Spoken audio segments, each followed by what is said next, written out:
Eid special একদম ঘরোয়া সব উপকরণ দিয়ে ক্রিমি নবাবী সেমাই। এই সেমাইটা বানাতে কোনো রকম ঝামেলা পোহাতে হবে না। একটা প্যানে নিয়ে নিচ্ছি 1 টেবিল চামচ ঘি, 1 প্যাকেট নিয়ে নিচ্ছি লাচ্চা সেমাই। ঘিয়ের সাথে সেমাইটা একটু সময় নিয়ে কিছুটা লাল করে ভেজে নিচ্ছি। সাথে দিয়ে দিচ্ছি 1/3 কাপ চিনি। চিনি যার যার স্বাদ অনুযায়ী কম বেশি করা যাবে। হালকা আঁচে ভেজে নিচ্ছি।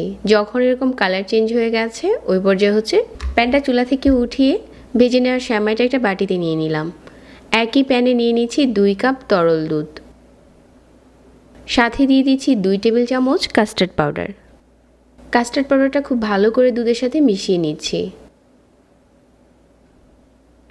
আর মাঝারি আঁচে জাল করে যাচ্ছি।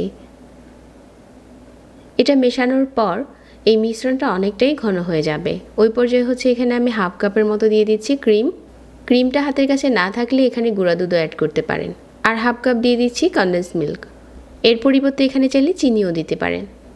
ভালো করে নেড়েচেড়ে ক্রিমটাকে রান্না করে নিচ্ছি আরও কিছুক্ষণ। ব্যস্ততার কারণে বাজারে যাওয়া হয়ে ওঠে না, তাই আমার আজকের রেসিপির সকল ingredients online grocery shopping site Pandamart থেকে অর্ডার করে এনেছি। তাছাড়া এখানে চাল, ডাল, মাছ, মাংস, ডিম, শাক সবজি, তেল, মশলা সব কিছুই পান্ডামার্টে পেয়ে থাকি। এতে করে আমার অনেক সময় বেঁচে যায়। তাই আপনারাও পান্ডামার্টে অর্ডার করতে পারেন। এই ভিডিওর কমেন্টে গিয়ে লিঙ্কে ক্লিক করে অর্ডার করুন আপনার প্রয়োজনীয় সকল পণ্য। ক্রিমের এই মিশ্রণটা দেখতে এখন ঠিক এরকম ঘন হয়েছে। এ পর্যায়ে চুলা থেকে নামিয়ে নিচ্ছি। একটা বাটিতে নিয়ে নিচ্ছি ফ্রেশ কুড়ানো নারিকেল।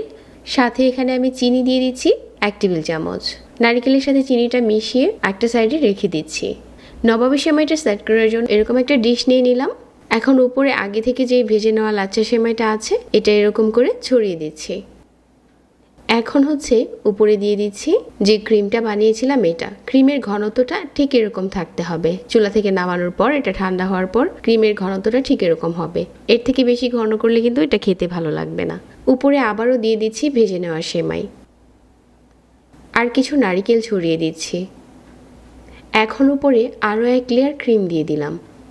এভাবে করে দিলে নবাবী সেমাইটা খেতে বেশি টেস্টি হয়।